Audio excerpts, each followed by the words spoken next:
Hello hello hello friends. स्वागत है आपका नियोका सीरीज़ में। इस बार हम जून 15 से 30 तारीख के करंट अफेयर्स कवर कर रहे हैं। So without any further ado let's start our today's session. The very first article is regarding democracy index. किसके द्वारा प्रिपेयर किया जाता है? Economist intelligence unit. तो अच्छी तरह याद रखना, EIU शॉर्ट फॉर्म में बोलते हैं। क्या है ये? एक इकोनॉमिस्ट ग्रुप है, ये बहुत बड़ी कॉरपोरेशन है।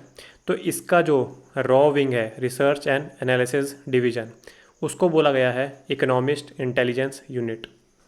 कंट्रीज़ को स्कोर किया जाता है on the scale of 0 to 10, और इसी स्केल में जितने नंबर आए कंट्री के, फॉर एग्ज़ाम्पल इंडिया का स्कोर है 6.90, तो उसी के तर्ज पे the countries are divided into 4 types: full democracy, flawed democracy, hybrid regime and authoritarian regime. So as India score is 6.90, hence India is a flawed democracy. There are some indexes on which this score is given. क्या क्या है ये? Electoral pluralism, government, political participation, political culture and civil liberties. तो ये हमारे पास 1 2 3 4 5, we have 5 subtopics on which these points are given. Next article is Envision mission to Venus. So ये किसका है? यही याद रखना है बस, यूरोपियन स्पेस एजेंसी का। तो यूरोप कोई कंट्री है? नहीं, ये तो पूरा कंटिनेंट है। सो जो हमारे यूरोप में देश हैं, आपको पता है वो क्या बनाते हैं? यूरोपियन यूनियन, जिससे ब्रिटेन बाहर निकल रहा है, ब्रेग्जिट टर्म दी गई है। सो हमको बस इतना याद रखना है, एनविजन मिशन कहाँ भेज रहे हैं? वीनस पे। कौन भेज रहा है? ESA। Next article is regarding G7 and D10। G7 मतलब ग्रुप ऑफ 7 एंड D10 मतलब democracy of 10 countries. So G7 में कौन कौन है? सारे powerful nations: United Kingdom, Canada, France, Germany, USA, Japan and Italy. And हमेशा की तरह EU इसमें पार्टिसिपेट करता है, but it is not a member of G7। अगर G7 में if we add these 3 countries, that is India, Australia and Japan, then this G7 group becomes D10 group, democracy 10 group. So ये countries आपको अच्छी तरह याद होनी चाहिए। ऐसा नहीं है कि ओवर इन्फॉर्मेशन है ये बेसिक इन्फॉर्मेशन है and you have to remember it. फिर से इंडिया का मैप देख लेते हैं, because various geographical locations are in news in the year 2020 and 2021। तो कहाँ है? तवांग देख लीजिए पहले, this in Arunachal Pradesh, this triangle is representing Tawang valley, या तवांग मोनेस्ट्री आप बोल सकते हैं। Then Chumbi valley and Dokla. Dokla तो हमें पता है 2017 या 18 में यहाँ क्लैशेज हुए थे, एंड चुम्बी वैली भी इसी के एडजेसेंट में है। तो कहाँ ये? At the tri junction of China मतलब तिब्बत, सिक्किम एंड भूटान। सिक्किम मतलब इंडिया हो गया and Bhutan. So among these 3 countries here lies Chumbi valley and Dokla plateau. Then आ जाता है स्वात वैली, ये भी बहुत फेमस है। ये कहाँ है? इन पाकिस्तान, यहाँ है ये। देन आप यहाँ अगर मैं ऐसी लाइन खींच दूँ, so there are 3 dissected plains और प्लाट्यूज लाइंग हेयर। क्या क्या नाम है? Lingitang, Depsang and Soda. So Depsang and Soda तो मैंने यहाँ लिख रखा है, and another plain Lingitang plain is here. Then Galwan valley सबको पता है, जम्मू एंड कश्मीर में है। Siachen glacier and Nubra valley, ये रहा सियाचिन ग्लेशियर, और इसी के साउथ में होगी नुब्रा वैली। तो ये सारी थी geographical locations. Next article is regarding anthrax. क्या है ये? It is a disease caused by a bacterium. So ये इंपॉर्टेंट इन्फॉर्मेशन है कि anthrax is not a virus but it is a bacterium. अगर आपको याद रखना है कि कौन सी डिसीज़ बैक्टीरिया से होती है, तो सबसे अच्छी बात है उसका बैक्टीरिया का नाम देख लीजिए, जो भी बायोलॉजिकल टर्म है, बैसिलस एंथ्रासिस। तो ये आपके हाइंड ब्रेन में खुद ही आ जाएगा जब भी आप देखोगे एंथ्रैक्स बीमारी को। तो सबसे अच्छी बात होती है बैक्टीरिया का नाम ही पता कर लीजिए। कौन सी कंडीशंस में एंथ्रैक्स का बैक्टीरिया सर्वाइव करता है? By forming spores. सो जहाँ भी होता है ये अपने आजू बाजू स्पोर्स बना लेता है, and in that particular modified environment it will regenerate. Vaccine available है, आपको याद रखनी है। Let's see some of the conventions. Nuclear की, द कन्वेंशन रिगार्डिंग न्यूक्लियर कौन सी है? NPT, non proliferation treaty. India is not a member, सबको अच्छी तरह पता है अभी तक। सेकेंड है केमिकल, केमिकल की कौन सी है? Organisation for the prohibition of chemical weapons, India is a member. And the last is biological.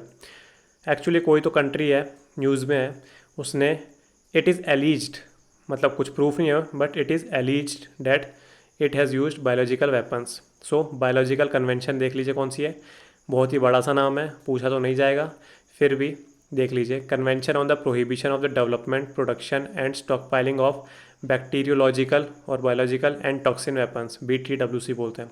So yes, there is a convention on biological weapons also. Defence industrial corridors of India was in news, तो कहाँ कहाँ है, बस इतना ही हमें पता होना चाहिए।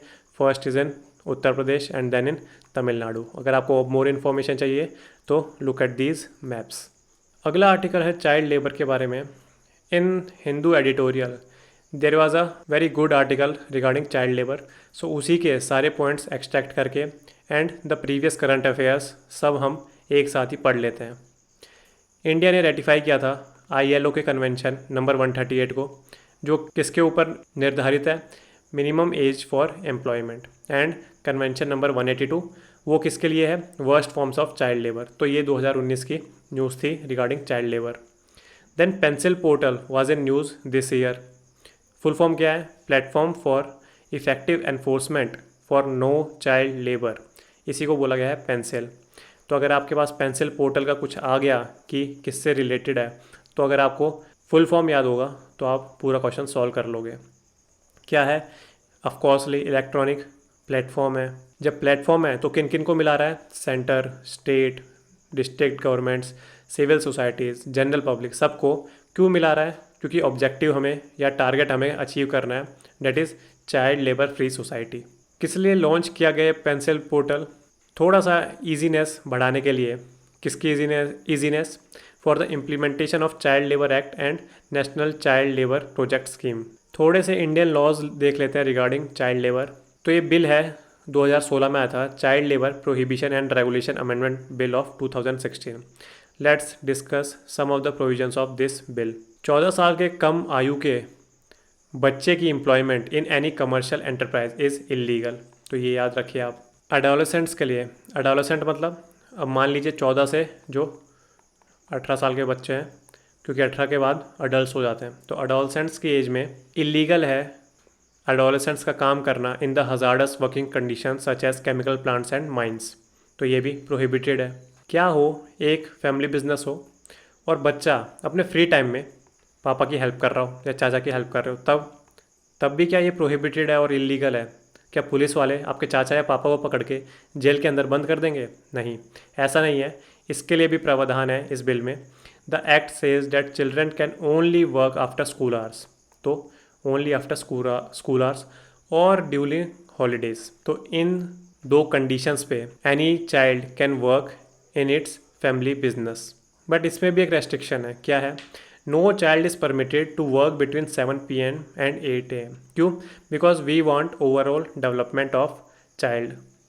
तो नींद जो होती है, द स्लीप आवर्स, तो ब्यूटी स्लीप एक चाइल्ड को लेनी ही चाहिए for the full physical, mental and spiritual development. और क्या प्रोविजंस हैं? Children are not allowed to work overtime. और जो ऐसे बच्चे जो किसी एस्टेब्लिशमेंट में काम कर रहे हैं, उस एस्टेब्लिशमेंट को मिनिमम 1 हॉलीडे देना पड़ेगा पूरे दिन का, ऐसा नहीं कि 2 घंटे का, पूरे दिन का, इन ईच वीक। अगला आर्टिकल है FCRA के बारे में, foreign contribution regulation amendment act of 2020। इसके कुछ प्रोविजंस देख लेते हैं। पहला हेडर है prohibition to accept foreign contribution. So there is a list of candidates बोल लीजिए, पर्सन्स बोल लीजिए, that are debarred from accepting any foreign contribution. कौन कौन है ये? पहले तो पब्लिक सर्वेंट्स, देन और कौन कौन है? इलेक्शन कैंडिडेट्स, एडिटर और पब्लिशर ऑफ अ न्यूज़पेपर, जजेस, government servants, members of any legislature and political parties. तो इन सबको मना किया गया है that you can't accept any foreign contribution. Second header है आधार फॉर रजिस्ट्रेशन। जो भी फॉरेन कंट्रीब्यूशन रिसीव कर रहा है उसकी आधार वेरिफिकेशन मैंडेटरी है। एक ये छोटा सा नोट भी देख लीजिए कि it is implemented by the ministry of home affairs, मतलब FCRA एक्ट जो है it has been implemented by ministry of home affairs. अगला हेडर है transfer of foreign contribution. So 2010 के एक्ट में ये था कि कोई भी फॉरेन कंट्रीब्यूशन दूसरे पर्सन को दे सकता है, और ये जो दूसरा पर्सन है वो भी रजिस्टर्ड है रिसीव करने के लिए foreign contribution under FCRA 2010। But now this bill prohibits it. You can't transfer foreign contribution to any other person. और यहाँ जो पर्सन टर्म का यूज़ किया गया है इसका मतलब एनी इंडिविजुअल, एसोसिएशन और रजिस्टर्ड कंपनी। अगला हेडर है FCRA अकाउंट। तो जो भी आपको फॉरेन कंट्रीब्यूशन चाहिए वो आपको अलग से एक अकाउंट बनाना पड़ेगा। किसके पास? SBI के पास। SBI आपका एक अलग अकाउंट बनाएगी जिसको बोलेगी वो FCRA account, and in this particular FCRA account you will receive your foreign donations और कंट्रीब्यूशंस। इस अकाउंट में और कोई भी फॉरेन कंट्रीब्यूशन या पर्सनल जो उनके डिपॉजिट है वो इस अकाउंट में डिपॉजिट नहीं होंगे, उनके लिए अलग चीज़ बनानी पड़ेगी। ये अकाउंट बस आपको जो भी फॉरेन कंट्रीब्यूशन रिसीव हो रही है उसी लिए यूज़ होगा। अगला हेडर है reduction in use of foreign contribution for administrative purposes. पहले क्या हुआ करता था कि जितनी भी फॉरेन कंट्रीब्यूशन आ रही हैं तो ये NGOs, बेसिकली NGOs के पास ही आती हैं। तो ये जो NGOs होती हैं ये सही दिखा देती थी कि yes we are receiving this much amount of foreign contribution, but when there is a time of expenditure तो क्या करती थी, they appropriate 40 to 50% of the foreign contribution for the maintenance of administrative work. तो ये बोल देते थे कि हम तो भाई अपने एडमिनिस्ट्रेटिव पर्पज़ के लिए खर्च कर रहे हैं, तो ये तो हमारा कोई प्रॉफिट नहीं हुआ है। And from this kind of thing ये पैसे कहीं और ही पहुंच जाते थे, मान लीजिए इलीगल एक्टिविटी या कोई भी अदर एक्टिविटी के लिए। तो अब क्या हुआ है कि बिल बोल रहा है कि not more than 20% of the total foreign funds आप लगा सकते हैं in the administrative purposes. FCRA 2010 में लिमिट कितनी थी? 50%। अब कितनी कर दी? 20%। Next article is regarding Tullu या तुलु लैंग्वेज। कहाँ पाई जाती है, मतलब इसके स्पीकर्स कहाँ पाए जाते हैं? कर्नाटका एंड केरला। याद रखना, कर्नाटका ये वाला है और केरला इसके नीचे ही है। तो तमिलनाडु नहीं है, आंध्र प्रदेश नहीं है, ये ऐसे भी याद रखना। जो इसकी ओल्डेस्ट स्क्रिप्चर है क्या इंस्क्रिप्शंस हैं, कब मिली थी? 14 to 15th सेंचुरी AD, इतनी पुरानी है इसकी ओल्डेस्ट इंस्क्रिप्शंस। ये एक एक्स्ट्रा पॉइंट है, ये याद रखना। येवलू प्रोक्लेमेशन किसकी है? UN की है, यूनाइटेड नेशन।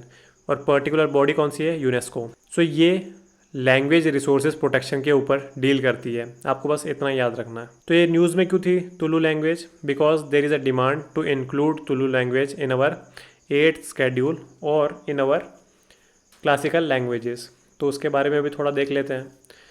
तो 8th शेड्यूल में जो भी लैंग्वेजेस हैं वो कैसे ऐड की जाती हैं? Via constitutional amendment acts.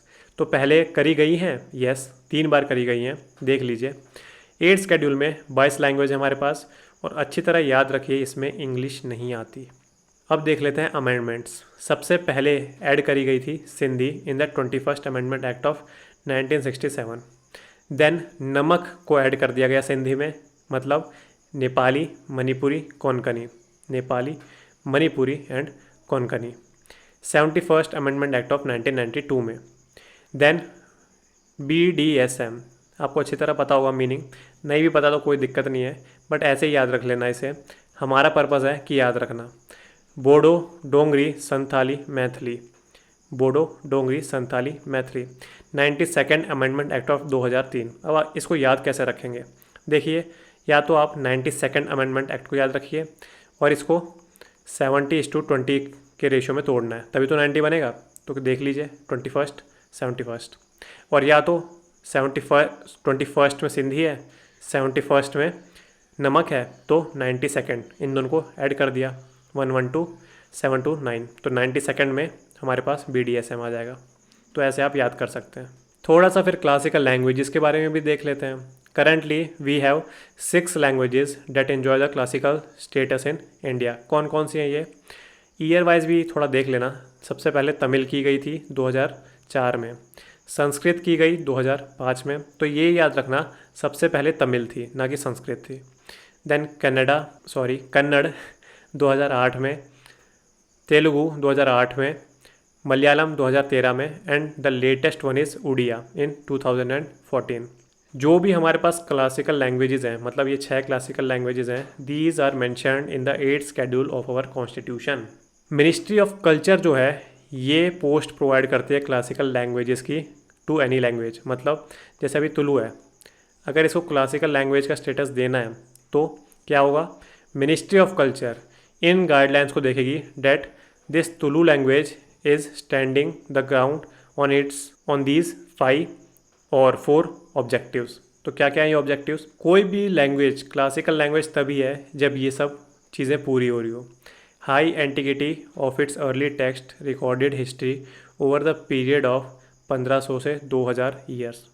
तो इतना पीछे अगर आप टाइम में जाएंगे तो भी इसके आपको टेक्स्ट एंड रिकॉर्ड मिलेंगे कोई भी लैंग्वेज के। अगर ऐसा है तो क्लासिकल लैंग्वेज है। A body of ancient literature text which is considered a valuable heritage by generations of speakers. तो सेकंड है, इसको बोलने वाले की जो आबादी है उनके नज़र में इसकी जो भी टेक्स्ट हैं, लैंग्वेज की जो भी टेक्स्ट या लिटरेचर्स हैं वो उनको वेनरेट करते हैं। मतलब जैसे हिंदुइज़्म में गीता है, तो गीता को हम वेनरेट करते हैं, रेस्पेक्ट करते हैं।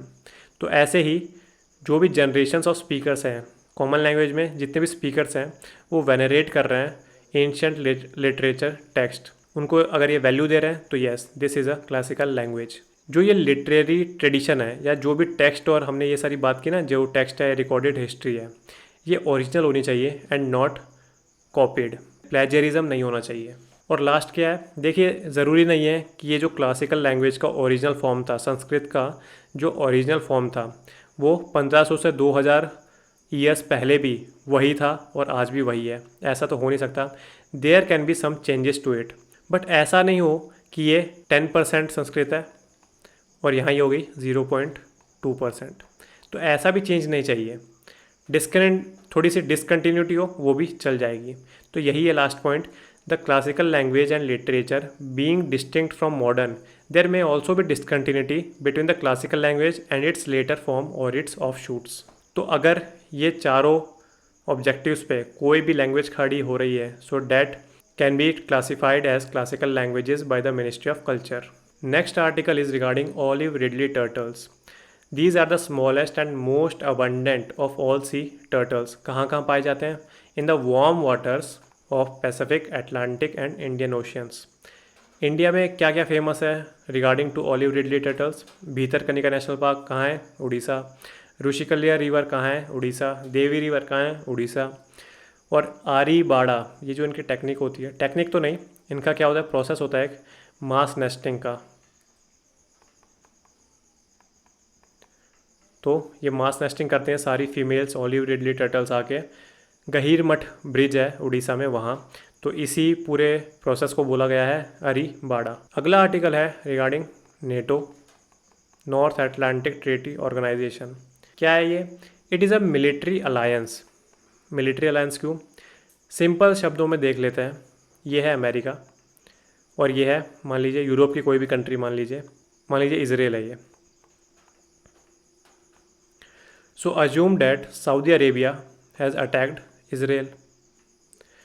So now those countries which are part of NATO, which have signed the NATO treaty, they will consider this attack of Saudi Arabia on themselves.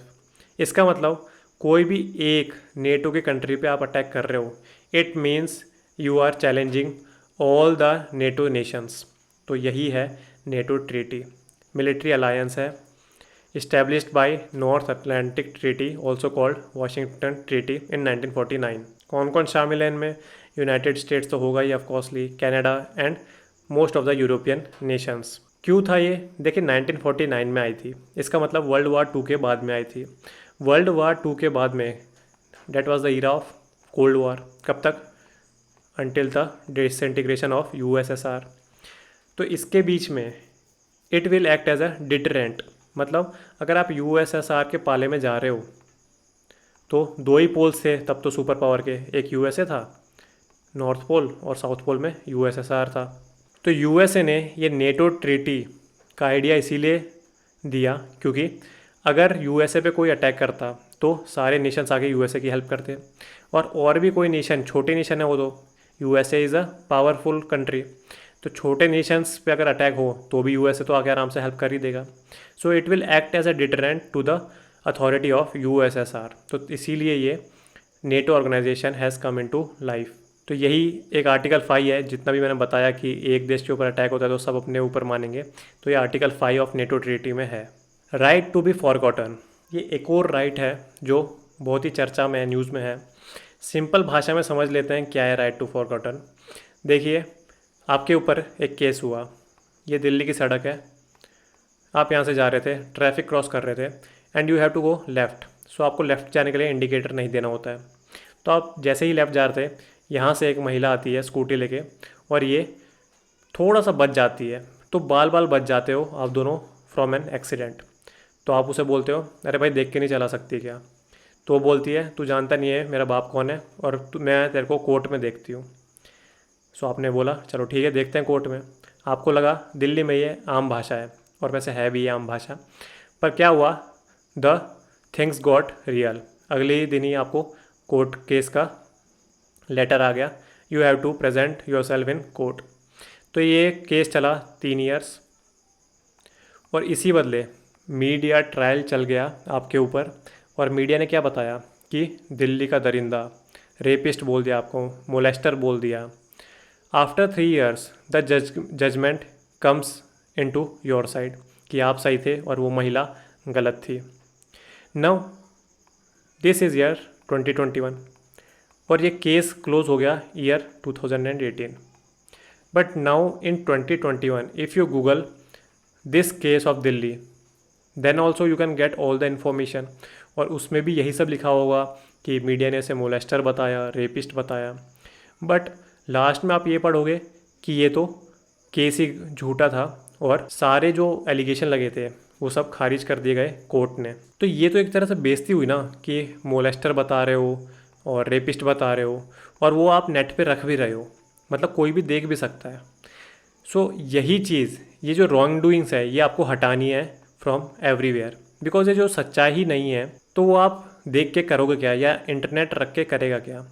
सो इसी को बोला गया है राइट टू बी फॉरगॉटन। तो किसे हमें भुलवाना है? इंटरनेट को भुलवाना है basically.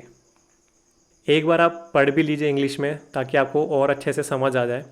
Right to be forgotten refers to the ability of an individual to limit, delink, delete और correct the disclosure of the personal information on the internet that is misleading, embarrassing और irrelevant. तो आप ये जो information है ऐसे भी हटवा सकते हो if you have links with Mark Zuckerberg, but एक lawful, because we have rule of law in our nation, तो एक लॉफुल रिमूवल अगर आपको करवाना है, so this right has to be implemented, right to be forgotten. ये right to privacy से आप कंफ्यूज मत करना। राइट टू प्राइवेसी है कि जो आपकी पर्सनल इन्फॉर्मेशन है, पर्सनल स्पेस है, वो कभी पब्लिक में जा ही नहीं रहा, हम उसको प्रिवेंट कर रहे हैं। But right to be forgotten किसके ऊपर है? जब आपकी personal information is available in public but it is wrong और misleading and you have to correct it, limit it और delete it, then right to be forgotten comes in to life. India में कोई legislative stand है right to be forgotten का? अभी तक तो नहीं है। Karman line was in news. क्या है ये लाइन? ये एक ऐसी लाइन है जो डिफाइन करती है boundary between earth's atmosphere and outer space. तो ये कहाँ रहती है? Between mesosphere and thermosphere. ये रहा मीजोस्फीयर, ये रहा थर्मोस्फीयर। सारी लेयर्स देख ले एक बार, troposphere, stratosphere, mesosphere, thermosphere, exosphere. Ozone layer कहाँ मिलती है? Upper troposphere and lower stratosphere, but सबसे ज़्यादा कहाँ मिलती है? स्ट्रेटोस्फीयर में। ओके जो भी ट्रोपोस्फीयर में ओजोन मिलती है that is termed as bad ozone, and the layer of ozone in the stratosphere और lower stratosphere it is called good ozone. Stratosphere की आपको एक और ख़ास बात पता होगी कि यहाँ लैप्स रेट आ जाता है, नॉर्मल लैप्स रेट या एनवायरमेंटल लैप्स रेट। क्या होता है कि जैसे जैसे हम ऊपर जाते हैं तो टेम्परेचर डाउन होता रहता है, बट स्ट्रेटोस्फेयर में क्या होता है, जैसे जैसे ऊपर जाते हैं टेम्परेचर बढ़ता रहता है। और ये क्यों होता है हमने अभी पढ़ा, क्योंकि वहाँ ओजोन लेयर प्रेजेंट है। अगर आपको ये लेयर्स याद नहीं होती and UPSC in the future has given your question to put the layers of the atmosphere in the ascending और डिसेंडिंग ऑर्डर, तो कैसे याद करना है। देखिए स्कूल ट्रिक है एक, take some milk then eggs. So ऐसे याद हो जाती है ट्रोपोस्फियर, स्ट्रेटोस्फियर, मीजोस्फियर, थर्मोस्फियर जिसके अंदर आयनोस्फियर भी आ जाएगा, एंड एक्सोस्फियर। तो करमान लाइन किसके बीच में, एमटी के बीच में, याद रखना। अगला आर्टिकल है UN convention to combat desertification, UNCCD। Legally binding convention है, नाम से ही सजेस्ट कर रहा है हमें क्या प्रिवेंट करना है, desertification of land. Convention focuses on bottom up approach to achieve its goal, और ये लोकल कम्युनिटी को भी इन्वॉल्व करता है in achieving its goal. UNCCD के साथ, UN convention to combat desertification के साथ 2 और कन्वेंशन साइन की गई थी in the Rio earth summit convention. कब, 1992 में। क्या क्या है ये, convention on biological diversity UNCBD, United Nations framework convention on climate change. तो ये बायोलॉजी, प्लांट्स, एनिमल्स, इन सब के लिए थी। UNFCCC एयर पोल्यूशन के लिए थी, and UNCCD is regarding desertification. India इसका मेंबर भी है, as well as it has ratified the desertification convention. Nodal ministry कौन सी है, ministry of environment, forest and climate change. ISRO की 2016 की रिपोर्ट के अनुसार इंडिया का जो 29% ऑफ द लैंड है इट हैज़ बीन डिग्रेडेड। तो हमको इसी को वापस हरियाली भरा बनाना है, इस पर एग्रीकल्चर स्टार्ट करना है, या एक फॉरेस्ट कवर हमें जनरेट करना है। तो हमको बेसिकली ये डेजर्टिफिकेशन की जो प्रोसेस आ रही है इसको इन्वर्ट कर देना है। UNCCD की कन्वेंशन हमने एक बारी होस्ट की है, कब, 2019 में COP14, conference of parties 14 UNCCD, ये फुल फॉर्म है COP14 UNCCD in the Noida. तो ये हमने 2019 में होस्ट करी थी। इसी में एक डिक्लेरेशन आई, उसको दिल्ली डिक्लेरेशन बोला गया। इसमें वही सब चीज़ें हैं, peace forest initiative and recovery of 5 million hectares of degraded land. तो बेसिकली क्या है, एक लैंड है ये डिग्रेड हो रहा है, डेजर्टिफाई हो रहा है, हमें इसे बचाना है, या तो एग्रीकल्चर लैंड में कन्वर्ट कर दो या तो फॉरेस्ट लैंड में कन्वर्ट कर दो। So we have to take some measures to regenerate its natural capacity. एक और एक्स्ट्रा इन्फॉर्मेशन देख लीजिए, India is also part of Bonn challenge, और ये बॉन चैलेंज किसके रिलेटेड है, for the restoration of degraded land. अगला आर्टिकल है हमारा डागमारा हाइड्रो इलेक्ट्रिक प्रोजेक्ट। कहाँ है ये, बिहार, वेरी इंपॉर्टेंट, याद रखना बिहार में है। थोड़ी सी चीज़ें देख लेते हैं बिहार के ऊपर जहाँ पे ये हाइड्रो इलेक्ट्रिक प्रोजेक्ट बन रहा है। सो जो कोसी है, आपने पढ़ा होगा, Kosi is also known as sorrow of Bihar. तो ये ट्रिब्यूटरी है गैंजिस की।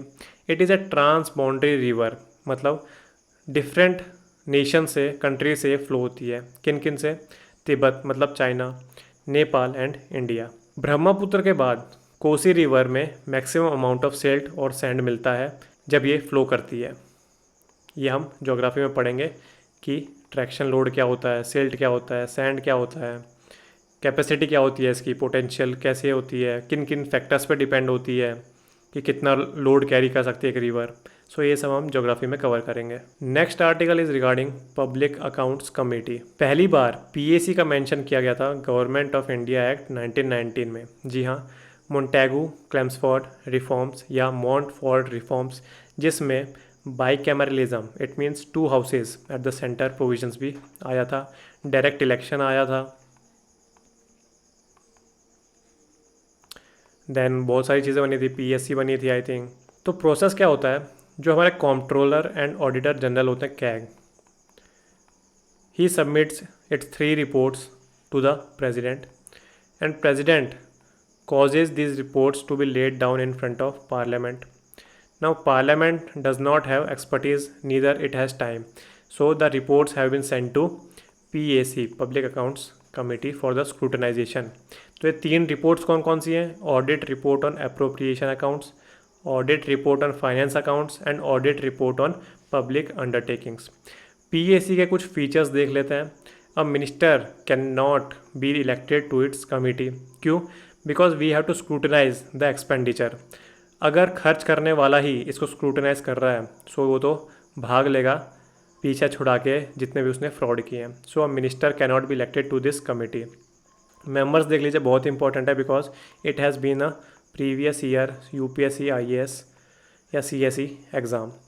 मेंबर्स होते हैं 22, 22, 15 from Lok Sabha and 7 members from Rajya Sabha. CAG is known as the helper of PAC. क्यों? कैग इनकी मदद करता है टू स्क्रूटनाइज द रिपोर्ट्स। कौन कौन सी रिपोर्ट्स? यही जो कैग ने दी हैं पीएसी को।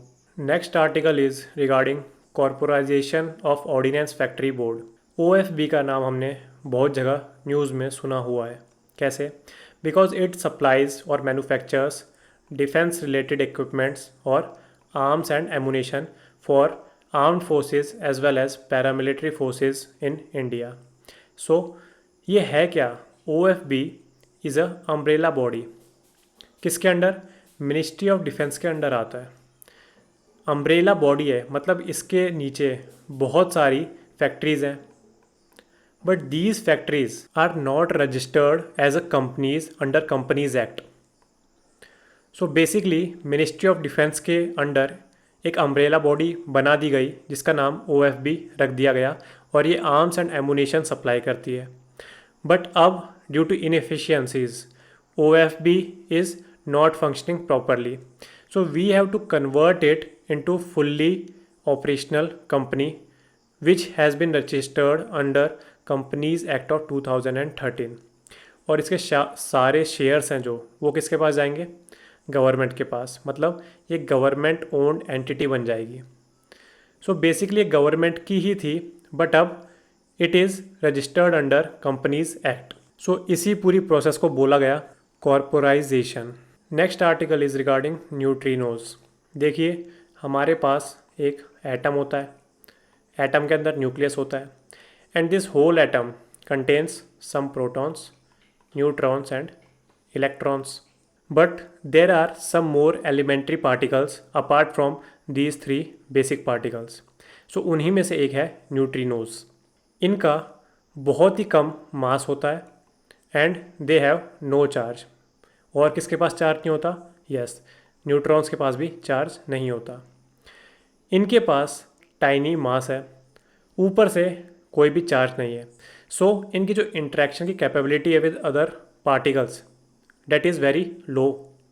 तो क्या होता है, जैसे अभी अगर हम बैठे भी हैं तो हमारे स्किन से there are millions and trillions of neutrinos passing every second, फिर भी हमें पता नहीं चल रहा।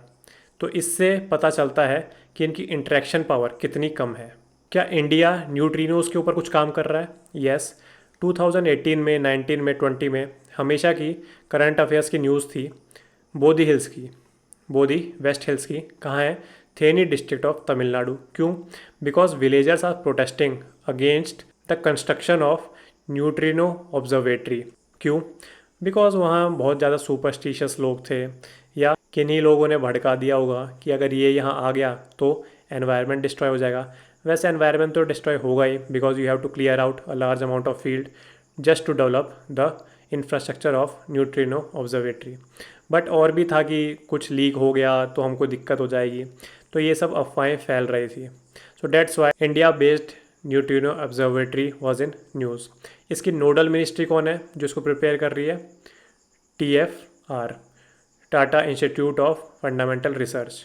अगला आर्टिकल है हमारा डीप ओशियन मिशन के बारे में।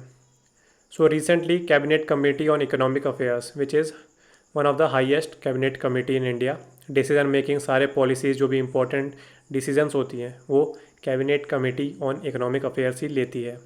सो इसने एक प्रपोजल अप्रूव किया है मिनिस्ट्री ऑफ अर्थ साइंसेस का। कौन सा मिशन है? Deep ocean mission. इसमें हम ओशन में जाके उसकी क्या क्या पोटेंशियल है और भी जो भी अनडिस्कवर्ड एरियाज़ हैं उन सबको ये खोजा जाएगा। सो ministry of earth science is the nodal ministry. तो तो अगर हम ये सब डिस्कवरी और रिसर्च कर रहे हैं तो किसी पर्पस के लिए ही कर रहे होंगे, और वो पर्पस क्या है हमारा? To support the blue economy initiative. Blue economy क्या होता है? The economy which has been generated by the use of ocean. जो भी ओशियंस हैं, जैसे अगर मैं आपको at the top of head कुछ आपको एनर्जी के एग्जांपल दूं विद रिस्पेक्ट टू ओशियंस, तो एक है टाइडल एनर्जी। तो अगर we are investing in tidal energy projects, so it is kind of blue economy generation. Then we are investing in conservation of coral reefs, तो उससे हमारे में क्या आ रहा है? Tourism. So it is also the example of blue economy. So इसे ही बोलते हैं blue economy. So deep ocean mission, nodal ministry कौन है? Ministry of earth sciences. क्यों चला रही है ये project? To support the blue economy initiatives. Last point भी देख लीजिए, US, Russia, France, Japan and China के बाद इंडिया 6th कंट्री होगी जिसके पास इस तरह की टेक्नोलॉजी एंड एक्सपर्टाइज होगी। अगला आर्टिकल एक नेवल एक्सरसाइज के बारे में है। ये पहली नेवल एक्सरसाइज है किसके बीच में? इंडियन नेवी की and European union naval force की। इसीलिए इसका नाम ये आप पढ़ सकते हैं, this stands for India and this stands for European union. Naval exercise है तो इसीलिए नेवल फोर्सेस। तो ये पूरा नाम इसका देख लीजिए, अच्छे से याद रखना, IN एंड EU, इतना सा याद रखना। कहाँ कंडक्ट हुई है? गल्फ ऑफ एडन में। So we have to look on the map of Saudi Arabia and the whole Arabian continent. तो देख लीजिए, यहाँ सऊदी अरेबिया है, ओमान है, इधर ऊपर छोटा सा ओमान है फिर से, और यहाँ ऊपर ईरान है, उसके बीच में पर्शियन गल्फ हो जाएगा। देन UAE है, ये वाला ओमान है, यहाँ यमन है, ये फेल्ड स्टेट है यमन। देन हमारे पास हॉर्न ऑफ अफ्रीका है। हॉर्न ऑफ अफ्रीका में कौन कौन आता है? यूथोपिया विच इज़ लैंडलॉक्ड, अच्छे से याद रखिए, मैपिंग सीरीज़ में भी हम करेंगे। देखिए हॉर्न ऑफ अफ्रीका में है, फिर भी Ethiopia is such a country which is landlocked, तो ये बहुत इंपॉर्टेंट इन्फॉर्मेशन है। एरिट्रिया हो जाता है हॉर्न ऑफ अफ्रीका में, जिबूती हो जाता है जहाँ चाइना ने अपना बेस बना रखा है। देन सोमालिया है। So these 4 countries constitute Horn of Africa. So Yemen और एरिट्रिया के बीच में we have Gulf of Aden, या आप सोमालिया और यमन के बीच में भी बोल सकते हैं, we have Gulf of Aden. Yemen और एरिट्रिया के बीच में अगर हम थ्योरेटिकली जाए तो ये है बाब अल मंडब। तो ये स्ट्रेट है which is connecting red sea and Arabian sea, या गल्फ ऑफ एडन। तो कौन सा स्टेट है ये? बाब अल मंडब। ऊपर क्या होता है? Persian gulf. तो यूरोपियन यूनियन में से कौन कौन से देशों ने पार्टिसिपेट किया? Italy, Spain and France. एक और एक्स्ट्रा इन्फॉर्मेशन है, दिस इज़ शेड। क्या ये? International operational counter piracy platform है। क्या है full form? Shared awareness and D confliction. तो ये भी आप याद रखना, ये भी किससे रिलेटेड है? पायरेसी प्लेटफॉर्म से रिलेटेड है। और ये एक्सरसाइज भी, इसका मेन मकसद यही था, टू स्टॉप और counter piracy in these regions. Why? Because as you know these countries are not very much developed countries and there is organization of pirates that are looting the ships which convey on this pathway। अगला article हमारा mangroves के बारे में है। तो पहले यही देख लीजिए इंडिया में कहाँ कहाँ पाया जाता है मैनग्रोव्स। तो हमको मिलता है ये गल्फ़ ऑफ कच्छ और गल्फ़ ऑफ खंबात या कैम्बे में। देन गोवा के कोस्ट के पास मिलता है। देन तमिलनाडु के कोस्ट के पास हमें यहाँ मिलता है। अंडमान एंड निकोबार में तो सब चीज़ें ही मिलती हैं, हमें पता है। सबसे बड़ा मैनग्रोव्स कहाँ मिलता है? सुंदरबंस। सो ये रहे सुंदरबंस वेस्ट बंगाल के। देन उड़ीसा में मिलता है Mahanadi mangroves. Then Coringa, CORINGA, Coringa mangroves, ये कहाँ के फेमस है? यस, आंध्र प्रदेश के। तो कृष्णा गोदावरी डेल्टा के बीच में मिलते हैं ये मैनग्रोव्स, जिनको बोला जाता है कोरिंगा मैनग्रोव्स। तो मैनग्रोव्स होते क्या हैं? These are the plant communities that occur in intertidal zones. इसका मतलब ये हाई टाइड है, ये लो टाइड है, तो इनके बीच में जो भी प्लांट कम्युनिटीज़ होंगी that are tolerant to salts, these communities of plants will be called mangroves. कहाँ पाए जाते हैं? Tropical as well as sub tropical countries. ISFR Indian state of forest report of 2017, इसके हिसाब से India has nearly 3.3% of the world's mangrove vegetation. तो ये number याद रखना, ये नहीं हो तो ये याद रखना, less than 5% of world's mangrove is hosted in India. और सबसे ज़्यादा कहाँ है? The Sundarbans of India, that is in West Bengal. It is hosting 42.45% of mangroves that are in India. थोड़ी सी और करेक्टरिस्टिक्स देख लेते हैं ऐसे प्लांट्स की जिन्हें हम मैनग्रोव बोलते हैं. जैसा कि मैंने बताया, they are found in intertidal zones. और ये इंटरटाइडल रीजन्स में होता क्या है? There is a mixing of fresh water and salt water. मतलब एग्जांपल क्या हो जाएंगे? Bays, estuaries, creeks, lagoons. अब ये क्या क्या होता है, इनकी definition we will cover in geography course. Then मैंने बताया दे आर सॉल्ट टॉलरेंट. और जो सॉल्ट टॉलरेंट प्लांट्स की वैरायटी होती है उन्हीं को बोला जाता है हेलोफाइट्स. मैनग्रोव्स के पास ब्लाइंड रूट्स होती हैं जिन्हें बोलता है न्यूमेटोफोर्स. न्यूमेटोफोर्स क्या होती है? दिस इज़ ग्राउंड और ये पूरा एक मैंग्रोव है. तो क्या होता है, बिकॉज यहाँ ज़्यादातर मार्श एरिया होता है, मतलब पानी से भरा दलदली एरिया होता है, तो रूट्स को नाइट्रोजन भी नहीं मिल पाएगा. तो क्या करती है रूट्स? ऊपर आ जाती हैं. ऐसा नहीं सारी रूट्स ऊपर आती हैं, नीचे भी होती हैं, बट रूट्स ऊपर आ जाती हैं in air above water level, और यहाँ से ये नाइट्रोजन भी कलेक्ट कर लेती हैं. तो such type of roots are called pneumatophores. एक और स्पेसिफिक चीज़ होती है मैनग्रोव्स के ट्रीज़ के पास, वो क्या होती है? अगर इसी पेड़ में से कोई भी इसका सीड निकल के गिर जाए फॉर द रिप्रोडक्शन, तो यहाँ तो एन एरोबिक रेस्पिरेशन होगा. क्यों? बिकॉज दलदली एरिया है, तो मतलब ऑक्सीजन नीचे तक तो पहुँच नहीं पाएगी सॉइल के पास. तो इस चीज़ से बचने के लिए, अपनी प्रजाति आगे चलाने के लिए, मैनग्रोव्स क्या करते हैं कि the seed is germinating on the tree itself and then वो नीचे गिर जाता है टूट के. तो इससे क्या होता है? उसकी ग्रोथ जल्दी से हो जाती है and he can do aerobic respiration. तो इसे ही बोला जाता है वीवी पैरिटी. तो दोनों चीज़ें आपको समझ में आ गई. न्यूमेटोफोर्स क्या होते हैं, हेलोफाइट्स क्या होते हैं, एंड वीवी पैरिटी क्या होती है. एक और क्वेश्चन है, यूपीएससी प्रीवियस ईयर में भी आया था कि mangroves have deep root system. So is this statement correct और नॉट? देखिए, this is incorrect. We have to go on the meaning of words. They don't have deep roots, they have extensive roots. अब दोनों में अंतर क्या है? Deep roots है कि अगर आपके पास ये ज़मीन है तो डीप है रूट्स, बहुत ही नीचे तक. और एक्सटेंसिव रूट सिस्टम क्या है?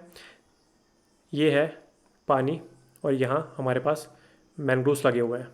तो एक्सटेंसिव रूट क्या है कि ऐसे लगे हुए हैं. जैसे ये अगर हम साइड व्यू देखते हैं, अगर ये पेड़ है अच्छा सा, यहाँ तक तो पानी भरा हुआ है. तो एरोबिक रेस्पिरेशन के लिए एक तो क्या है? न्यूमेटोफोर्स. और दूसरी बात क्या है? यहीं से रूट स्टार्ट हो जाएंगी ताकि थोड़ा उन्हें एयर मिल सके.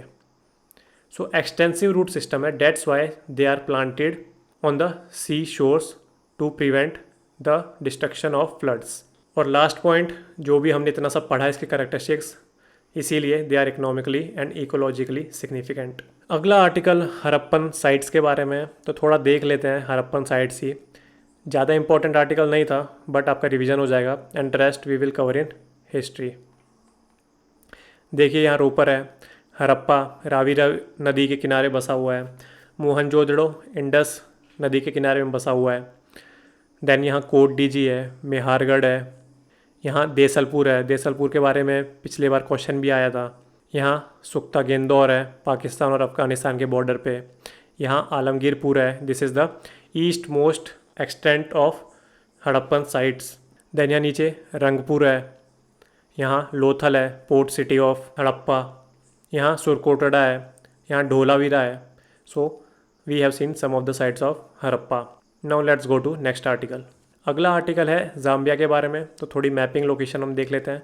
अभी हमने यहाँ का मैप देखा था, हमने हॉर्न ऑफ अफ्रीका भी देख लिया. उसके नीचे देखिए केनिया, तंजानिया, मोजाम्बिक से होते हुए यहाँ आ जाता है जाम्बिया. किस किस से कवर्ड है? डीआरसी, अंगोला, यहाँ नीचे बोस्टवाना, यहाँ Zimbabwe. So it is a land locked country. कम से कम ये याद रखना, लैंड लॉक्ड है और इक्वेटर इसके ऊपर से नहीं जाता, यहाँ से जाता है. अगला आर्टिकल है हमारा सिकल सेल डिसीज़ के बारे में. तो ये होती क्या डिसीज़? देखिए, हमारे ब्लड सेल्स का शेप गोल गोल होता है ऐसे. यही शेप सिकल सेल्स में कन्वर्ट हो जाता है. अब सिकल क्या होती है? आपने देखी ना, खुदाल ऐसे करके होती है, घास वास काटते हैं, तो इसको बोलते हैं सिकल. तो गोल के बजाय ऐसा शेप हो जाएगा हमारे रेड ब्लड सेल्स का. तो वो कुछ इस तरह दिखेंगे। Now what is the problem in this? The problem has been created when these sickle celled blood cells will coagulate in your veins. जैसे ये जो सेल्स हैं ये नॉर्मल है तो ये वेन से आसानी से पास हो जाएंगे, but sickle cells will tend to accumulate and block a particular vein. तो ये है दिक्कत सिकल सेल डिसीज़ की। Next article is integrated power development scheme. कब लॉन्च हुई थी? 2014 में। फ्लैगशिप स्कीम है किसकी? मिनिस्ट्री ऑफ पावर की। नाम से ही जाहिर हो रहा है, पावर लिखा हुआ है तो मिनिस्ट्री ऑफ पावर के अंडर आती है। एंड मिशन भी जाहिर हो रहा है, integrated power development. It means we have to generate power in a efficient manner. तो यही इसके ऑब्जेक्टिव्स हैं। Strengthening of sub transmission and distribution network in urban areas, metering of distribution transformers feeders consumers in the urban areas, IT enablement of distribution sector and strengthening of distribution network under R. और ये जो भी लिखा है ये आपको जानने की ज़रूरत नहीं है, बट आपने एक बार मोटा मोटे तौर पे ऑब्जेक्टिव्स का एसेंस ले लिया। अच्छा ठीक है, अर्बन एरियाज़ में हमें अच्छी तरह डिस्ट्रीब्यूट करनी है पावर। लास्ट में ये और याद रखना, it is centrally sponsored scheme. Next article is regarding Nipah virus. तो पूरे वायरसेस हम एनवायरनमेंट की कोर्स में ख़त्म करेंगे। वायरस ही क्यों, हम सारे बैक्टीरिया, फंगल, सब चीज़ें कवर करेंगे एनवायरनमेंट में। अभी करंट अफेयर्स देख लेते हैं। Nipah virus was in news. कहाँ मिला था ये सबसे पहले? In Malaysia. निपा विलेज है उसी के नाम पे निपा वायरस रख दिया गया। और अब जब कोरोना है तो उसे हम चाइना वायरस नहीं बोल सकते, ये भी याद रखना। Nipah virus it is a zoonotic viral disease. Zoonotic मतलब देखिए ये है पिग या हाथी है, हाथी ज़्यादा अच्छा लग रहा है ये तो ये हाथी है। इसको एक डिसीज़ थी, क्या थी? इसको एक डिजीज़ थी एलिफेंटा। ठीक है, कुछ भी डिसीज़ है एलिफेंटा। और ये एक ह्यूमन है। ये ह्यूमन इस हाथी की रखवाली करता था। एक दिन हाथी ने छींक दिया और ह्यूमन वहीं पास में बैठा था, तो इस ह्यूमन को भी एलिफेंटा हो गया। तो इसी को बोला जाता है zoonotic diseases which can be transmitted from animals to humans. Natural host कौन है इनका? नेचुरल होस्ट है फ्रूट बैट्स। और कोरोना का भी यही एलिज्ड है कि फ्रूट बैट से ही हो सकता है। वैक्सीन्स इसके लिए अवेलेबल नहीं है, अच्छी तरह याद रखना, ह्यूमंस के लिए भी एनिमल्स के लिए भी। Next article is regarding pygmy hog. सबसे पहले तो मैं आपका ध्यान यहाँ लगाना चाहता हूँ, नॉर्थ ईस्ट की स्पीशीज़। ये स्पेसिफिक स्पीशीज़ नॉर्थ ईस्ट में ही मिलती हैं। कौन कौन सी हैं? Hoolock Gibbon, red panda, one horned rhino, Sangai या डांसिंग डियर, कहाँ? कीबुल लमजाओ में, मणिपुर में, एंड गोल्डन लंगूर। एक और जानवर बच गया, वो कौन सा है? Pygmy hog. तो अच्छी तरह ये याद कर लेना, बार बार वीडियोस देखना कि नॉर्थ ईस्ट की स्पीशीज़ में ये सारे आते हैं। एक आता है लायन टेल्ड मकाक, वो कहाँ का है? Yes, western Ghats. तो वेस्टर्न घाट्स के भी कुछ यूनिक स्पीशीज़ हैं, वो भी आपको अलग से याद करनी पड़ेगी। पिग्मी हॉग कौन है? सूअर है। कैसा सूअर है? वर्ल्ड्स रेयरेस्ट एंड स्मॉलेस्ट सूअर। ये एक इंडिकेटर स्पीशीज़ भी है। इंडिकेटर स्पीशीज़ क्या होती हैं? एक स्पेसिफिक इकोसिस्टम में अगर ऐसी कोई स्पीशीज़ है एनिमल की जो पूरे इकोसिस्टम का हेल्थ हमें बता दे। कैसे? जैसे अगर लायन है, lion is a indicator species. अगर लायन की तादाद कम हो रही है इसका मतलब डियर की तादाद ज़्यादा हो रही है। अगर डियर की तादाद ज़्यादा हो रही है इसका मतलब घास फूस कम हो रही है। क्यों? क्योंकि दे आर हर्बीवोरस। तो taking cognizance of the death rate of tigers we can control whole of the ecosystem. That's why lion और tiger is a indicator species. ऐसे ही पिग्मी हॉग भी इंडिकेटर स्पीशीज़ है। इसका प्रोटेक्शन स्टेटस देख लीजिए, IUCN में एंडेंजर्ड, साइट्स में अपेंडिक्स 1 में, एंड WPA 1972 में स्केड्यूल 1 में। नॉर्थ ईस्ट में मिलता है, मैंने बता दिया आपको। इसी के साथ साथ एडिशनल इन्फॉर्मेशन देख लेते हैं आसाम के प्रोटेक्टेड एरियाज़ की। काजीरंगा, मानस, ओरांग, नामेरी, पोबितरा, दिब्रू साइखोवा, देहिंग पटकई, सोनई रुपई, लाखोवा एंड चक्रशीला। तो ये सब आपको असम में मिलेंगे। असम के प्रोटेक्टेड एरियाज़ हैं, doesn't matter they are wild life sanctuaries और नेशनल पार्क्स, हमको ये सब याद रखना है। Next article is regarding Suez canal. तो हमने यहाँ की लोकेशन देख ली थी, यहाँ की देख ली थी, मैंने बताया था पर्शियन गल्फ है यहाँ ऊपर UAE दिख रहा है, but there is small portion of Oman. तो ईरान और ओमान के बीच में क्या है? Persian gulf. यहाँ हमारे पास गल्फ ऑफ ओमान आ जाता है क्योंकि ओमान के साइड में। यमन आ जाता है यहाँ एरिट्रिया है, यहाँ गल्फ़ ऑफ एडन है, ये सोमालिया है, ये लैंडलॉक्ड जिबूती है। रेड सी और गल्फ़ ऑफ एडन को कौन जोड़ता है? स्ट्रेट ऑफ बाबल मंडप।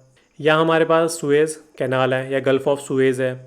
ये गल्फ़ ऑफ अकाबा है, जॉर्डन की एक सिटी है अकाबा, वो बस पोर्ट सिटी है, तो इसीलिए जॉर्डन मेडिटेरेनियन सी में ना खुल के, लैंडलॉक्ड कंट्री ना होके कहाँ खुलता है? रेड सी में। तो ये भी हमको अच्छी तरह याद रखना है। एक और चीज़ यहाँ याद रखना, प्रीवियस ईयर क्वेश्चन भी है, सीरिया लैंडलॉक्ड है, सॉरी सीरिया लैंडलॉक्ड नहीं है, ठीक है, मेडिटेरेनियन सी में खुलता है। कहाँ खुलता है? इसका ये जो अपर पोर्शन है बस इतना ही खुलता है। यहाँ अलेप्पो भी है, सीरिया की सिटी है अलेप्पो, वो भी है। तो Syria opens in Mediterranean sea, landlocked नहीं है, ये याद रखना। जॉर्डन मेडिटेरेनियन सी में नहीं खुलता, उसकी एक ही सिटी है अकाबा, डेट्स वाई यहाँ गल्फ़ ऑफ अकाबा है and it opens in Red Sea. Suez canal की आपने लोकेशन देख ली, इसको बोलते हैं actually Sinai peninsula of Egypt. ये इसराइल ने हथिया लिया था इन द आई थिंक 6 या 7 डे वॉर था जो, उसमें हथिया लिया था and then it return back to Egypt. तो ये सिनाई पेनिनसुला है इजिप्ट का, और यहाँ है हमारे पास सुएज़ कैनाल। अगला है हमारे पास निष्ठा इनिशिएटिव। फुल फॉर्म क्या है? National initiative for school heads and teachers holistic advancement. तो यही है निष्ठा। अगर आपको ये पूरी फुल फॉर्म याद हो गई तो पूरा स्कीम यही है। नेशनल इनिशिएटिव है, किसके अंडर है? Ministry of education. Formal name क्या है? Ministry of HRD. किन किन के लिए? School heads and teachers. Holistic advancement चाहिए, इसका मतलब school heads, principles and teachers की होलिस्टिक एडवांसमेंट। कैसे? नए नए तरीके कैसे पढ़ा सकते हैं टीचर्स, कैसे अपनी नॉलेज एमिनेट कर सकते हैं टू द स्टूडेंट्स, और इससे क्या होगा? अल्टीमेटली चिल्ड्रन का जो लर्निंग आउटकम है उसका ग्राफ इंक्रीज़ करना है हमें। सो यही लिखा है, it is a national mission to improve learning outcomes of children at the elementary level in government schools only. Largest teachers training programme है इन द वर्ल्ड, और ऑब्जेक्टिव क्या है? To motivate and equip teachers to encourage and foster critical thinking in students. Our next article is regarding black sea. Black sea का map बहुत ही ज़्यादा important है, and with the black sea map we have to also see Mediterranean sea. दोनों के ही map बहुत important है, बट ये वाला आर्टिकल पर्टिकुलरली ब्लैक सी के ऊपर बेस्ड था, तो इस वाले आर्टिकल में हम ब्लैक सी ही देखेंगे। बट इन न्यूका सीरीज़, जैसा कि आपको पता लग गया होगा कि there are numerous things which are recurring in the current affairs series. So पूरे ही बेसिक्स प्लस करंट अफेयर्स न्यूका की सीरीज़ में रिवाइज हो जाते हैं। ब्लैक सी का मैप देख लीजिए, सबसे इम्पॉर्टेंट है इस बार के लिए जॉर्जिया। क्यों? बिकॉज दूसरे साइड खुलता है अज़रबैजान। कौन सी सी में? इन द कैस्पियन सी। बीच में आ जाता है Armenia. Armenia is a land locked, अच्छी तरह याद रखिए। पिछले ही आर्टिकल्स में हमने यूथोपिया पढ़ा, हॉर्न ऑफ अफ्रीका में। So Ethiopia is also land locked. South Asia में क्या आ जाता है?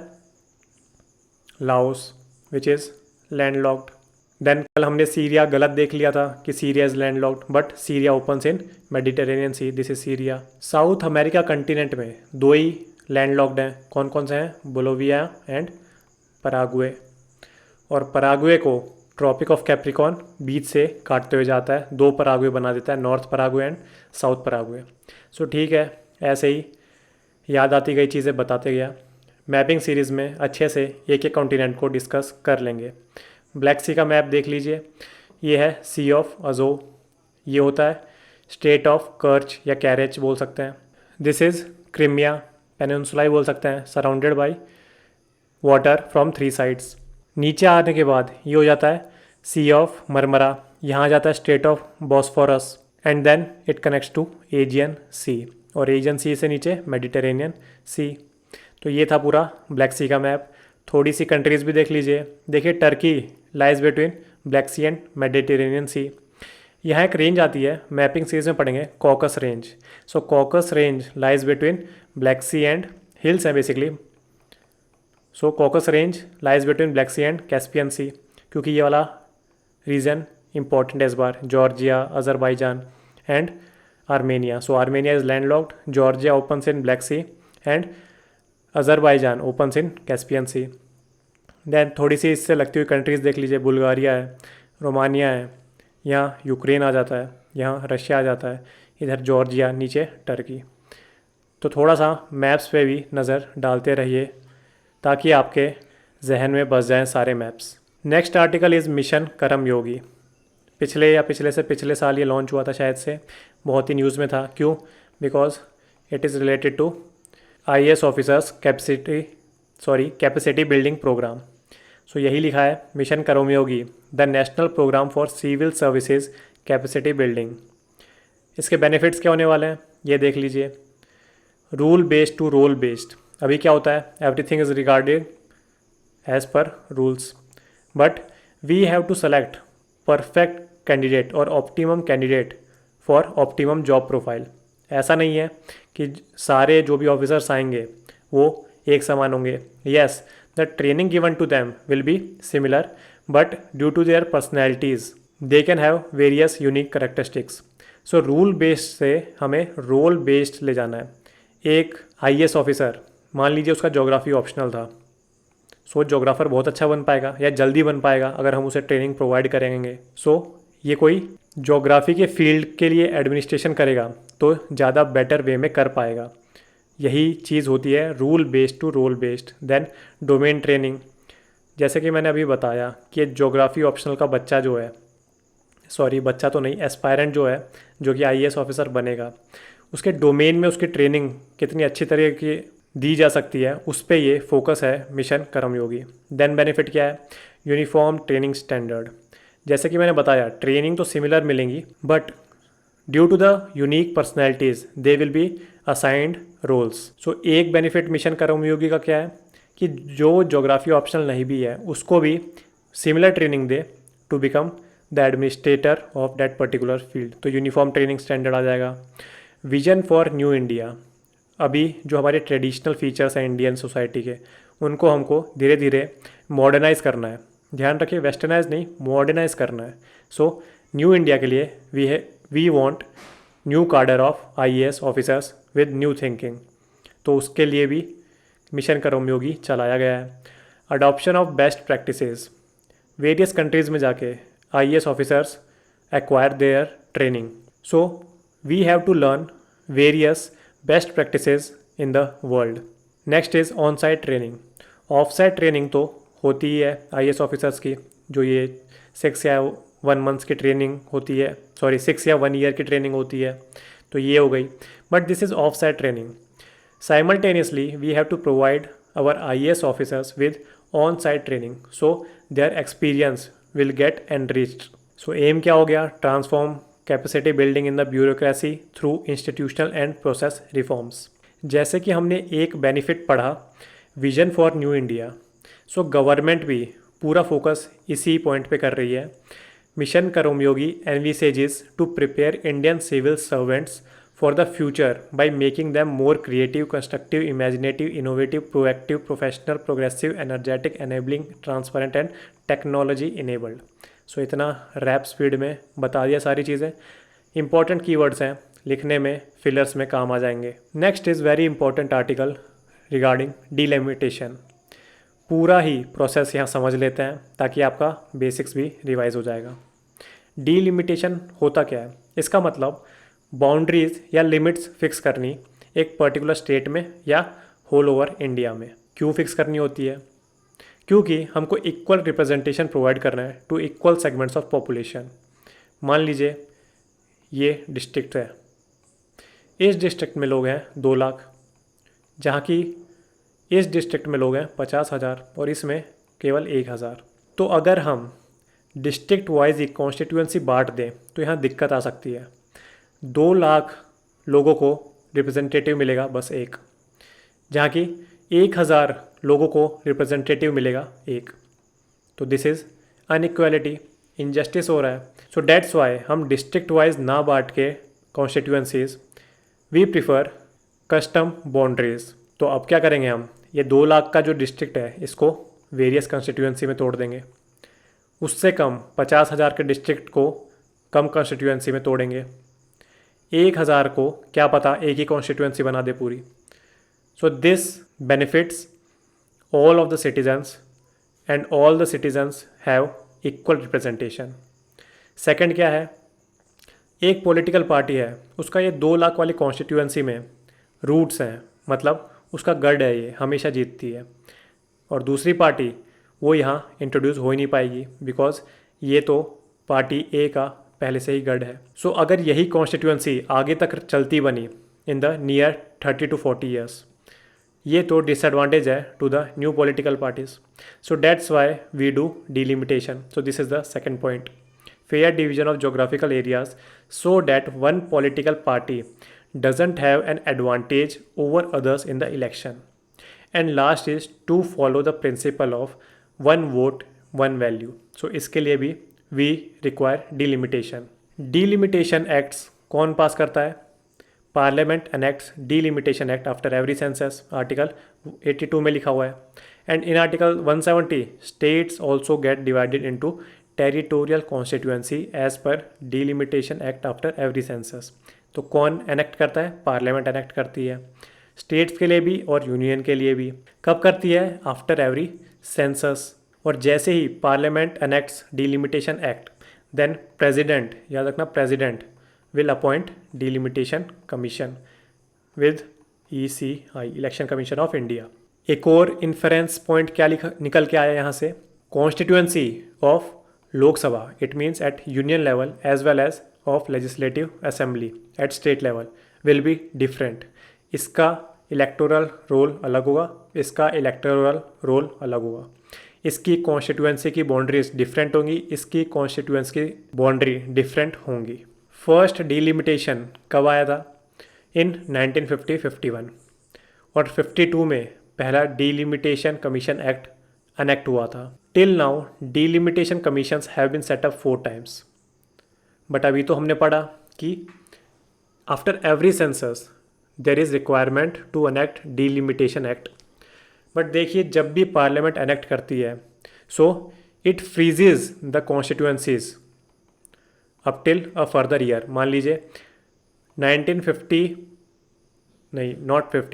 1973 में जो भी डिलिमिटेशन एक्ट एनेक्ट हुआ है यहाँ, उसकी कॉन्स्टिट्यूएंसीज फ्रीज कर दी गई टिल 2002। अब ये होती क्यों है? Because we want population to be stabilised, we don't want population to get proliferated in such a manner that we overpass China. चलो एक लिस्ट में तो नंबर 1 आ रहे हैं, चाहे गलती है पर आ तो रहे हैं, मजाक की बात अलग। सो क्या होता है बेसिकली, हम Lok Sabha as well as state assemblies की कॉन्स्टिट्यूएंसीज को फ्रीज कर देते हैं up till certain time period to check population explosion. So 4 बार ही अनेक्ट हुआ है डिलिमिटेशन कमीशन, याद रखना 1952, 1963, 1973, तो 3 बार तो लगातार हो गया after every census. Then after 1973 2002 तक फ्रीज कर दिया गया एंड 2002 से अप टिल 2026 तक फ्रीज कर दिया गया है। डिलिमिटेशन कमीशन कौन अपॉइंट करता है? I have told you, president appoint with ECI। So ECI बहुत ही मिलजुल के काम करती है with delimitation commission. Composition of delimitation commission कौन कौन है? रिटायर्ड SC जज ओनली, सुप्रीम कोर्ट ना कि हाई कोर्ट। ध्यान से देखिए, chief election commissioner, yes delimitation process से किसको एड होती है? इलेक्शन कमीशन ऑफ इंडिया को, because it conducts union as well as state elections, तो ये तो पक्का आने ही है। And respective state election commissioners थोड़ा सा एड एंड एडवाइस कर देंगे, इनको थोड़ा ज़्यादा पता होगा ग्राउंड रियलिटी के बारे में in comparison to chief election commissioner. तो ऐसे कुछ अपना लॉजिक बना के याद कर लीजिए। सुप्रीम कोर्ट क्यों? क्योंकि देखना है कि कोई गलत काम तो नहीं हो रहा in the fixation of constituencies. ये लॉजिक दे रहा हूँ मैं, ऐसा नहीं है कि इसीलिए होते हैं रिटायर्ड सुप्रीम कोर्ट जज, ऐसे आप याद कर सकते हैं।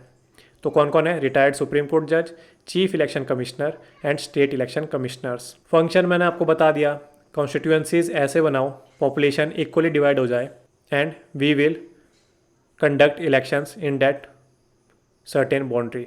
एक और काम करता है delimitation commission, they identify seats reserve for SCs and ST candidates. जब भी कमीशन में डिफरेंस ऑफ ओपिनियन होगा so the opinion of majority will prevail. और जो भी चीज़ें, डिसीजंस, पॉलिसीज़ डिलिमिटेशन कमीशन के द्वारा अडॉप्ट करी जाएंगी, they can't be question in any court of law in India. Next article is regarding होमोलॉन्गी also known as dragon man. So recently Chinese researchers have, although it is not that much recently, I think 2 to 3 years back ये find out हो गया था, but इस पर अभी research सारी start हुई. सो अभी बोला जा रहा है कि ये हमारे एंसेस्टर्स हैं. So as we know there are more than 20 species of humans. उनमें से कुछ कुछ जो इम्पोर्टेंट है वो यहाँ लिखी हुई हैं, आप अपने हिसाब से नाम प्रोनाउंस कर लीजिए. ये जो होमो इरेक्टस है, this is considered to be ancestor of homo sapiens. But now after the discovery of homo longi, it is contemplated that Homo longi is the actual ancestor of Homo sapiens. So दो तो हमने देख ली. And third is modern man. In modern man we have two things, Homo neanderthalins and Homo sapiens. तो Homo sapiens तो हम हो गए, Neanderthals हमारे पूर्वज हो गए, और इससे जो पहले आएंगे वो Homo erectus थे, but now it has been contemplated to change it to Homo longi aka dragon man. Next article is regarding LIDAR, full form light detection and ranging. किसकी तरह है? सोनार की तरह है, साउंड नेविगेशन एंड रेंजिंग की ranging की तरह. सो क्या होता है, ये सब छोड़िए, ये तो आप पढ़ ही लोगे. यहाँ देखिए, मान लीजिए ये कार है, ये शोरूम में खड़ी है, बट इसमें लिडार लगा हुआ है, तो ये बाहर का सब अपना एनवायरनमेंट देख सकती है, और वो भी 3D में. So this is the use of lidar. यहाँ देखिए, ऊपर ड्रोन से हम 3D स्ट्रक्चर पूरा क्रिएट कर पा रहे हैं, एक ब्रिज और उसके आसपास का एनवायरनमेंट का. So this is lidar technique. तो होप सो आपको बस पिक्चर्स देख के ही समझ आ गया होगा. अब थोड़ा देख लेते हैं बनता कैसे है. सो रिमोट सेंसिंग मेथड है. क्या यूज़ करती है? Of coursely laser light, laser beam use करते हैं, तभी तो लाइट डिटेक्शन एंड रेंजिंग है. सो लेज़र यूज़ करके डिस्टेंसेस नाप लेते हैं और वहीं 3D इमेजेस क्रिएट हो जाती हैं. लिडार के इंस्ट्रूमेंट में एक लेज़र, एक स्कैनर और एक स्पेशलाइज्ड GPS रिसीवर होता है. एप्लीकेशंस देख लीजिए, UPSC का फेवरेट टॉपिक है एप्लीकेशंस. एग्रीकल्चर में यूज़ हो सकता है, हाइड्रोलॉजी में यूज़ हो सकता है, water management systems and geology related applications में यूज़ हो सकता है. It is also used in archaeology. तो ये सब एप्लीकेशंस हमको याद रखनी है. Next article is enforcement directorate, जिसको शॉर्ट फॉर्म में ED भी बोलते हैं. क्या है ये? मल्टी डिसिप्लिनरी ऑर्गेनाइजेशन है, मतलब डिसिप्लिन रेगुलेट करती है in the various government bodies. कौन कौन से एक्ट के तहत काम करती है? बस 2 ही एक्ट हैं इसके पास. फॉरेन एक्सचेंज मैनेजमेंट एक्ट 1999 का, ये फेरा का बच्चा है, मतलब इसका एंसेस्टर था फेरा, जो कि ड्रैकोनियन लॉ था. उसके बाद आया फीमा. देन अगला है prevention of money laundering act of 2002. So basically fiscal laws से ये डील करती है. जैसे अभी मेहुल चौकसी है, नीरव मोदी है, तो इन सब को वापस लाने का काम कौन कर रहा है? ED ही कर रहा है. एक और एक्ट देख लीजिए, processing cases of fugitives from India under fugitive economic offenders act. So ये सारे प्रोविजंस को मिला के जो भी इंडिया से भागे हुए हैं और उन पे फिस्कल लॉज एप्लीकेबल हो रहे हैं, सो उनकी कार्रवाई करती है ED. Next article is regarding financial action task force, FATF. जैसे ही I pronounce FATF, you have to remember G7, group of 7 countries. हमने पढ़ी थी फर्स्ट स्लाइड में, what are G7 countries. So इन्होंने ही ये इंटर गवर्नमेंटल बॉडी बनाई थी इन 1989. ऊपर से तो आपको पता ही होगा इसका एम क्यों बनी है. ये मनी लॉन्ड्रिंग को रोकते हैं. It means money which is going to terrorist financing, इन सब में जो भी चीज़ें जा रही है उनको रोकने का काम ये FATF करता है. कैसे करता है? They put various countries in grey list and black list. Grey में थोड़ी कम सैंक्शंस होंगे, ब्लैक लिस्ट में थोड़े ज़्यादा इकोनॉमिक सैंक्शंस होंगे. India is one of the members, I think इसमें 37 मेंबर्स हैं. एंड सेक्रेटेरिएट इनका खुद का नहीं है, they reside in OECD headquarters that is situated in Paris. Next is the Washington consensus. इसके ऊपर हिंदू में छोटा सा आर्टिकल था. तो ये क्या है? देखिए 1989 में एक इकोनॉमिस्ट ने कुछ पॉइंट्स दिए थे, और ये कैसे पॉइंट्स हैं? These are the points regarding to structural reforms. ऐसे स्ट्रक्चरल रिफॉर्म्स जो कि एक कंट्री की इकोनॉमी को डिप्रेशन या रिसेशन से ऊपर ला सकें. या तो एक इकोनॉमी को बूम के फेज़ में ले जाएं। तो इसी सारे पॉइंट्स को बोला गया वॉशिंगटन कंसेंसस। जब वर्ड कंसेंसस है, इसका मतलब बहुत सारी पार्टीज़ इस पे एग्री कर रही हैं। तो ऐसी कौन सी पार्टीज़ हैं? The big financial institutions such as international monetary fund and World Bank give nod to this Washington consensus. तो कैसे स्ट्रक्चरल रिफॉर्म बताता है ये? एवरीथिंग रिलेटेड टू कैपिटलिज्म या लेजिस फेरी एडम स्मिथ की theory. It means non interference of government in free market.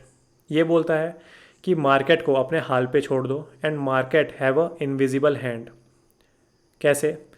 कोई भी object की डिमांड अगर मार्केट में ज़्यादा है तो उसका प्राइस ऑटोमेटिकली ज़्यादा हो जाएगा, बट जैसे ही डिमांड से ज़्यादा उसकी सप्लाई हो गई तो प्राइस ऑटोमेटिक कम हो जाएगा। सो this is called invisible hand of economy. वो खुद ही रेगुलेट कर लेगी outside external factors like government की उसको ज़रूरत नहीं है। तो ऐसे ही कुछ चीज़ें बोली गई जैसे free floating exchange rates and free trade. ये सब की डेफिनेशन क्या होती है? इकोनॉमी का कोर्स अगला आने वाला है बहुत जल्दी, उसी में हम ये सब पढ़ेंगे। Next article is regarding HIV/AIDS AIDS, human immunodeficiency virus and acquired immunodeficiency syndrome. HIV क्या है? ये एक वायरस है। एड्स क्या है? The last stage of the disease caused by HIV virus is called AIDS. तो इसमें कुछ एक्स्ट्रा इन्फॉर्मेशन दी गई है, बट हमको बेसिक्स ही पता होना चाहिए। This HIV virus attacks CD4 which is a type of blood cell, जो है T सेल्स। नो ये T सेल्स क्या होते हैं? These detect anomalies and infections in the cells. इसका मतलब इतने सारे अगर आपके रेड ब्लड सेल्स हैं, इसमें कुछ एनोमली है। सो वाइट ब्लड सेल्स में भी जो स्पेसिफिक T सेल्स हैं वो सर्वेलेंस करते हैं, पेट्रोलिंग करते हैं सबके पास जाके। तो वो यहाँ एनोमली देखते ही हमारे बायोलॉजिकल एक्शंस ट्रिगर हो जाएंगे। बट वायरस HIV वायरस इसी T सेल को ही मार देता है and thereby weakening our immune system. So our immune system gets vulnerable to even small diseases. और इसी की लास्ट फॉर्म, इस डिसीज़ स्टेज की ही लास्ट फॉर्म बोल देते हैं हम एड्स। सो यही यहाँ एक्सप्लेन्ड है। एड्स क्या है? It is a set of symptoms caused by HIV and it is not necessary that a person infected with HIV will definitely develop AIDS. HIV transmit कैसे होता है? देखिए, पास बैठ के खाने से, हैंडशेक करने से, इन सब से HIV नहीं फैलता। HIV transmitted from person to person through bodily fluids. कैसे? Blood, semen, breast milk etcetera. 2 treatments are available, but ये ऐसा नहीं है पर्सन की जान बचा देंगे। They are kind of to minimise the symptoms और syndrome of HIV: anti retroviral therapy as well as stem cell transplant. There is no vaccine to AIDS, हम सबको पता है, but 2 people have been treated सो फार। तो आपको ये भी याद रखना है कि ऐसा नहीं है कि सारे लोग ही मर जाते हैं HIV एड्स लेके, नहीं, 2 people को बचाया गया है। Next is multilateral export control regimes. तो ये फिर से न्यूज़ में आ गया था, तो मैंने सोचा पूरा ही रिवाइज कर लेते हैं। इसमें 4 एग्रीमेंट्स आते हैं: MTCR, NSG, Wassenaar arrangement and Australia group. तो ये मल्टीलेटरल एक्सपोर्ट कंट्रोल रेजीम है क्या? Voluntary and non binding agreements हैं। किन्होंने क्रिएट किया ये?